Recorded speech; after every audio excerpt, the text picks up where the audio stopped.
嗨，大家好，我是坦平叔，今天是2025年6月23号。这一期我们继续胡聊胡指胡威，还有胡一进老师今天这个胡市走势还是很强劲的你看，至少表面上看是低开高走显得很有气势。三大指数低开高走，午后震荡拉升，截至收盘，沪指涨0.65%，深成指涨0.43%，创业板指数涨0.39%，两市个股涨多跌少上涨个股超过4400家，下跌的个股不到1000家唯一遗憾的是两市成交额只有1.1万亿，这个水平是非常低的跟上个交易日相比多了500亿，这个可以忽略不计。也就是这个缩量反弹。为什么会缩量反弹呢？大家也知道说来说去就是银行股这个银行板块收盘3397点，涨1.47%，32家上涨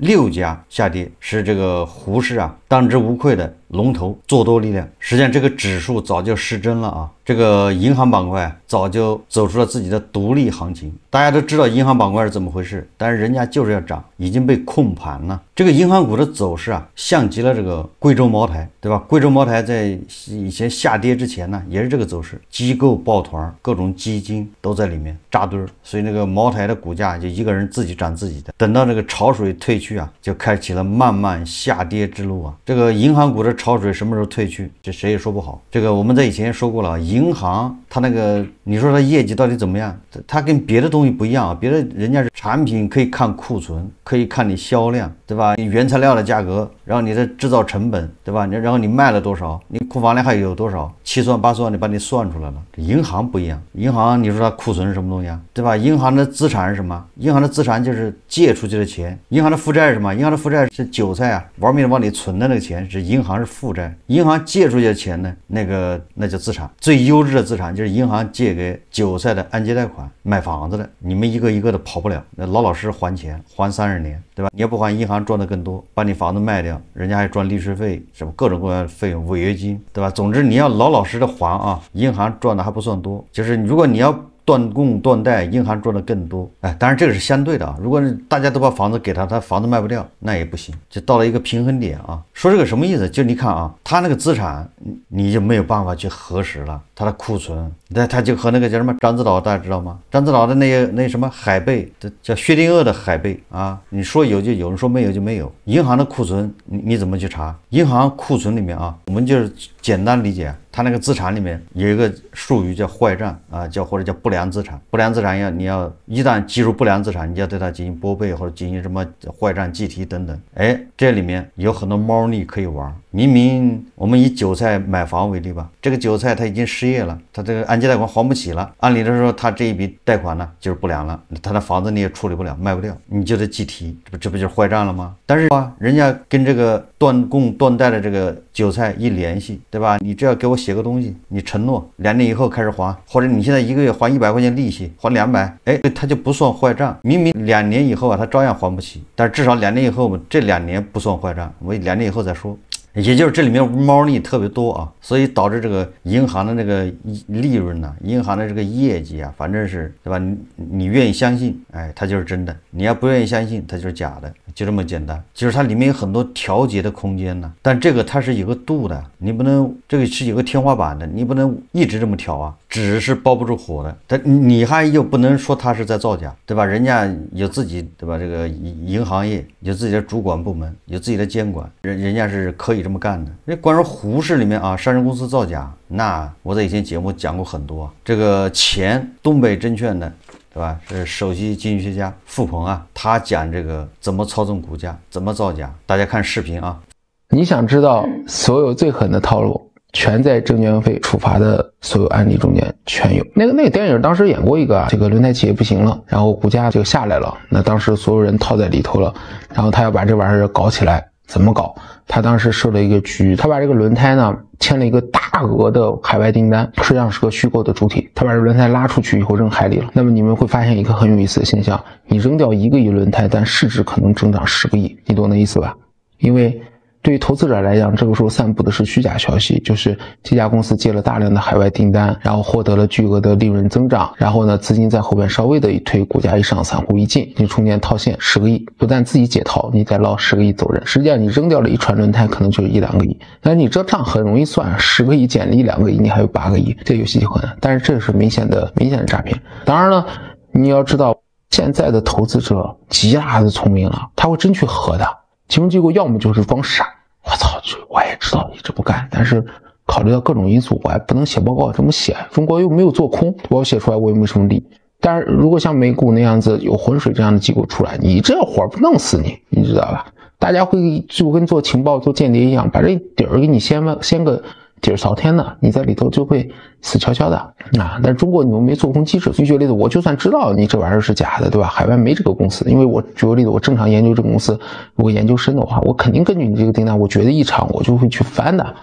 不是你新闻媒体发个啥我就信啥，那不可能的。那个时候澳大利亚当时有一个这个锌矿，这个当时是因为什么因素，这个锌矿停产了以后就导致那个全球锌的这个市场紧张。所以原则上来讲，我们想如果交易这个东西，我第一要素是要知道什么东西，这锌矿复产，对吧？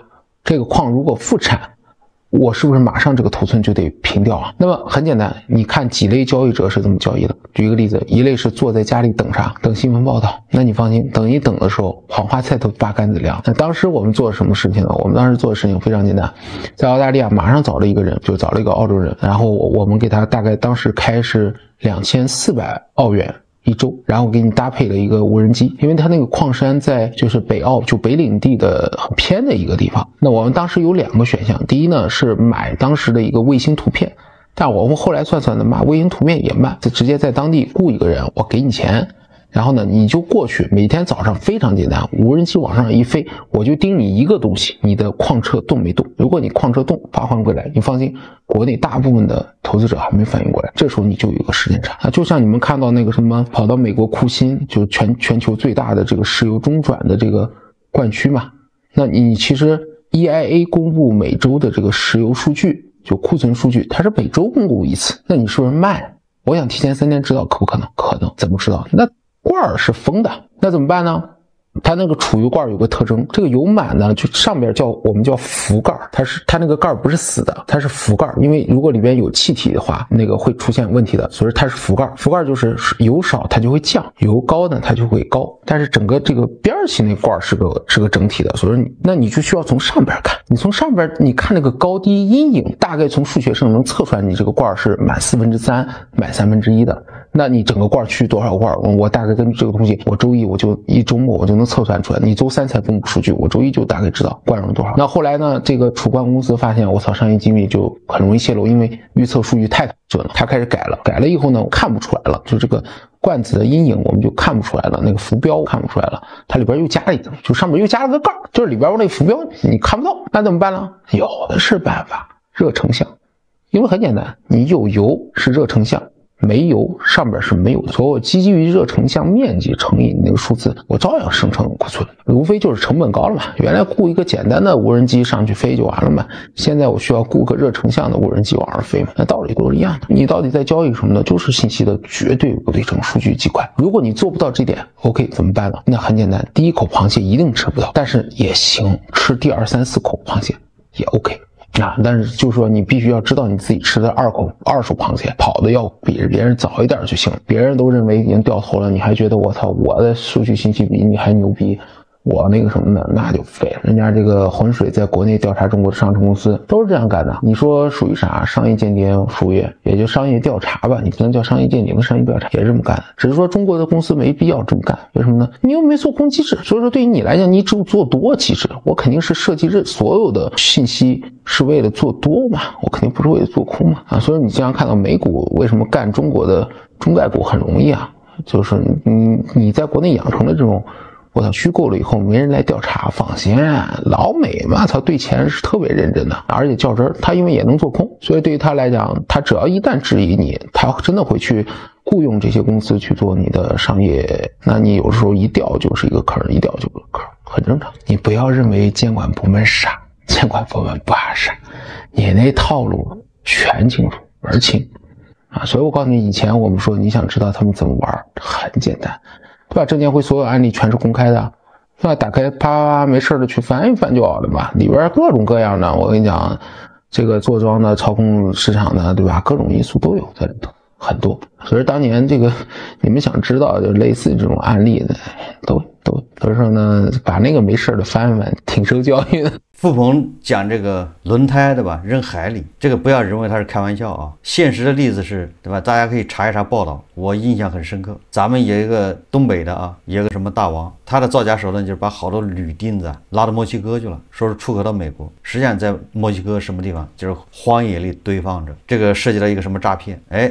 直到这个事情啊，人家追查才查出来这些造假，把铝钉子放在墨西哥那个荒野里堆放着，和扔到海里是差不多的啊。付鹏说啊，这些上市公司造假的手段，哎，在这证监会公布的这些案例里面都有，对吧？你就照那个学就行了。这个好比这个，有人说啊，对吧？这个最赚钱的手段都写在刑法里面，是一个逻辑啊，一个意思。我刚才也说了啊，你说这个你要有产品的话，别人还可以追踪你，对吧？看你的库存，看你销量，调查你的客户。这个银行，你说你怎么弄？付鹏说啊，请人去监视，对吧？请人去拿无人机飞一下，他这个也不是开玩笑啊，现实就是这样。我的老板啊，以前跟我说啊，怎么样知道这个项目有没有停工？怎么样知道这家房地产开发商还有没有钱，对吧？你就看他全国各地的项目是不是都在正常开工。如果房地产公司啊，全国的项目都在开工，说明这家公司还有钱。如果很多项目停工了，那就说明这家公司快了，没钱。然后他说，怎么知道这个项目有没有停工呢？啊，就是派人去啊，现场看那个塔雕，对吧？一天看它3回，那塔雕有没有动？你不用看别人，就看它塔雕，这都是劳动人民的智慧啊。那个塔雕连续1个月没动，那就说明这个项目死了，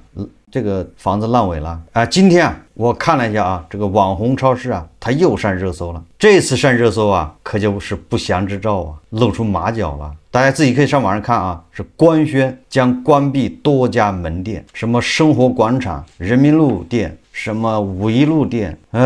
提到闭店原因时，说啊，这些店的经营都很好，但这些老店、小店品质已经跟不上了，所以选择逐步关掉。这个理由似乎啊像那么回事，但是你仔细想一想，又不是那么回事。你说在一个地方开那么多店，你是从全国啊，对吧？忽悠人来买、来参观、来朝拜，你就一个店就够了。这理论上一个店成本还低，对吧？你搞那么多店，反正总的流量就这么多，你把人分到别的店去了，不会有那么大的吧？就是全国啊，坐着高铁、坐着飞机去了，完了把他在那个地方5个店都灌一下，这种人有吗？这得对吧？这得多严重的病才能这样？所以你看来这么多人只能去一个地方，对吧？那其他地方自然是累赘啊，就是鸡肋啊，食之无味，弃之可惜。那其他的店毕竟还有成本。按理来说，如果你那个超市啊，就是对吧，消费准备的，为本地的老百姓准备，就是本地人在那消费，那你跟那个山姆开市客是一样的，只会越开越多，因为卖的东西是一样嘛，你这不就是这个复制嘛？他为什么他一直复制不了呢？不仅出不了那个神奇的宝地，完了这个神奇的宝地好不容易开了几个，现在还要关门，露出马脚了，这个模式玩不长，对吧？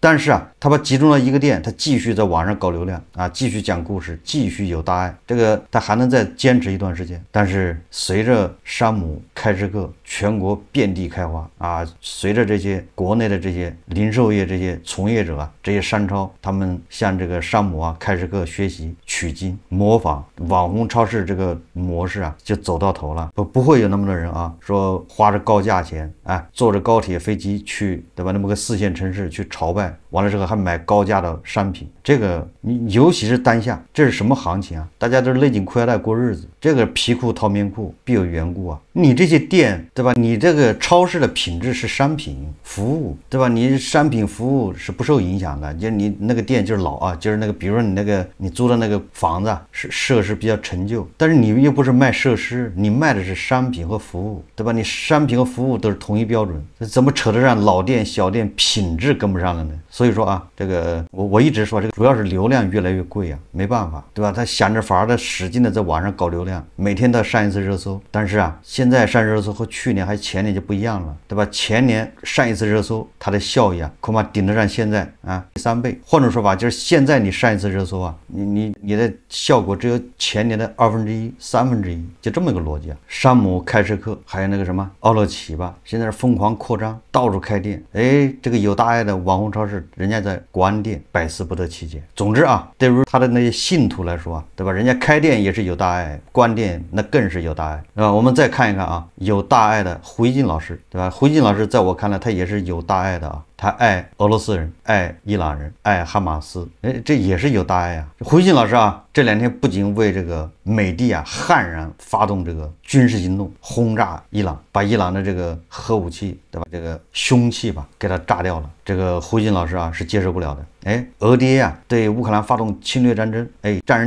领人家领土，搞公投，这个胡一进老师觉得那个，对吧？这是人家的权利嘛，世界本该如此嘛，对吧？你乌克兰弱小，你就老老实实的嘛，对吧？你这么弱小，你要老是气这个俄爹，那挨打是应该的啊，这就是胡一进老师的这个逻辑啊，对吧？你小国你就老老实实的抱着俄罗斯大腿就完了，学白俄罗斯不挺好的吗？不就不会被打吗？或者你非要去跟欧盟搞在一块，想过好日子，这是招打。哎，对伊朗呢，对吧？伊朗发展核武器那是为了保护自己啊，伊朗是反抗啊，对吧？这个不畏强权呐，对吧？一个人独自在那儿面对这个中东小霸王，顽强的抵抗，对吧？要跟美国抵抗。虽然啊，他违反了这个什么核不扩散条约，搞核武器，但那也是没办法嘛。哎，这就是胡一进老师的这个逻辑啊。所以是不是也是很有大爱？这胡一进老师表面上看啊，是为伊朗人民鼓如呼啊，他实际上是为伊朗的那个教士集团呢，那个神棍，对吧？那一小撮人在鼓如呼。这2天这个胡一进老师又为这个伊朗的这个神棍呢，扬言啊要关闭霍尔木斯海峡。哎，胡一进老师为这个也操心了，连发2个微博啊。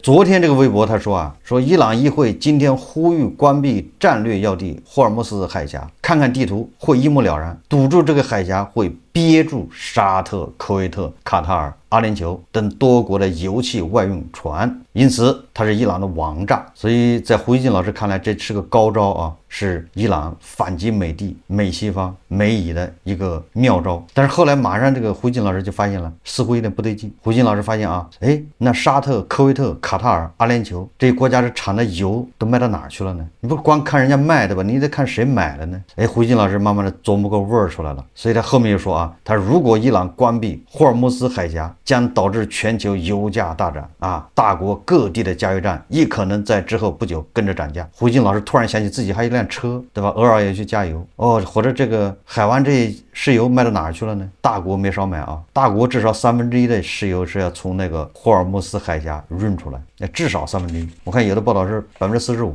所以胡一进老师在问啊，高兴还没有1个小时，他反应过来了。哎，今天啊，他进一步反应过出来，琢磨出个味儿出来了啊。今天他又发了个微博，他说啊，就更加明确了啊。作为一名中国媒体人，老胡个人很不希望伊朗关闭霍尔木斯海峡，很明显，那会大幅推升原油价格，引发全球经济混乱，它不符合大国的利益。大国每年从中东进口大量石油，那些海运的石油大部分要通过霍尔木斯海峡。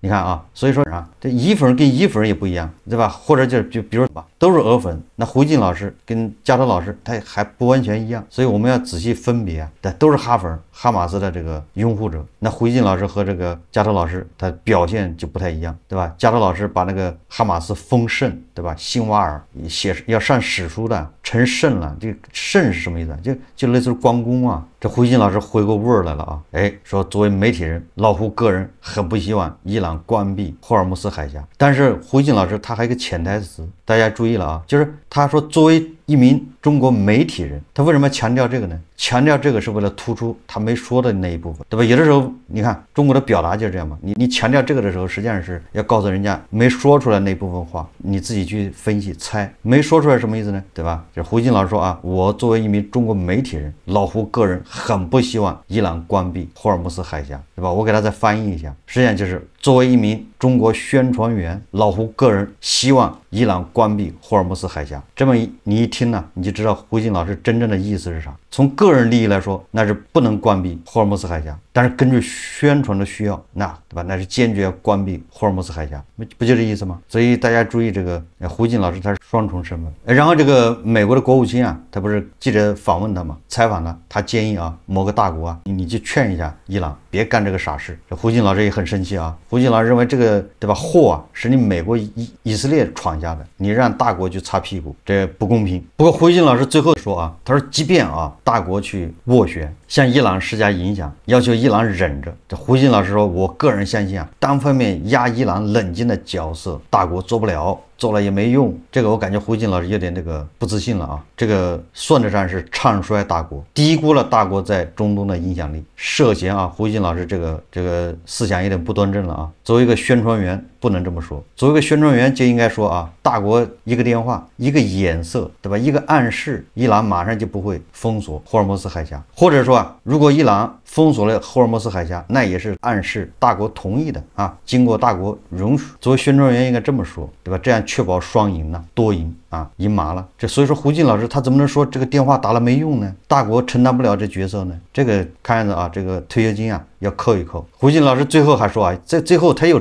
找借口啊，他说战争打到你死我活，谁还顾及第三方和平生活的需求？往死里逼伊朗的美国、以色列不要继续制造你死我活的局面，他们该住手了。也就是啊，这个你美国、以色列，你不要把伊朗往绝路上逼啊，你把他逼上绝路，他自暴自弃，哎，破罐子破摔，封锁赫尔墨斯海峡。这胡锦老师忘了啊，这伊朗到底他能不能、敢不敢封锁赫尔墨斯海峡？就是说他啊，主观上他恐怕想封锁，但是不敢封锁，也不能封锁。把这也搞明白，不能封锁什么意思？就是它技术上达不到。本来这个美以还有中东这些国家没打算把神棍政权给它颠覆，结果你这么一搞，那逼人家出手。所以说它不能呢，不能什么意思啊？就是那个海峡又不是他们一家的，所以现在国际社会都是劝伊朗，对吧？让他冷静，考虑清楚，对吧？你跟这个以色列干，你跟美国干，你可不能耽误人家科威特啊、什么阿联酋啊、沙特啊、阿曼啊这些国家，人家还要过日子啊，甚至连伊拉克，对吧？人家都是走上正轨了，日子一天比一天好，谁愿意跟着你后面这个闹革命啊？胡锦老师他以为啊，中东人民啊，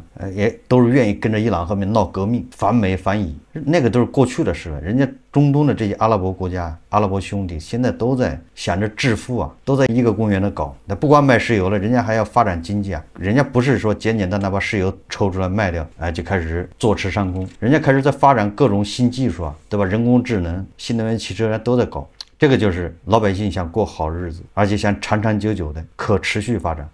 你伊朗还在搞革命输出啊，这就是为什么，对吧？伊朗挨揍，这中东的这些兄弟国家没有一个帮他的，顶多喊喊口号。好，这期节目我们就聊到这里，感谢大家收看。如果喜欢我的节目，欢迎订阅转发，也可以在下方留言评论，谢谢大家。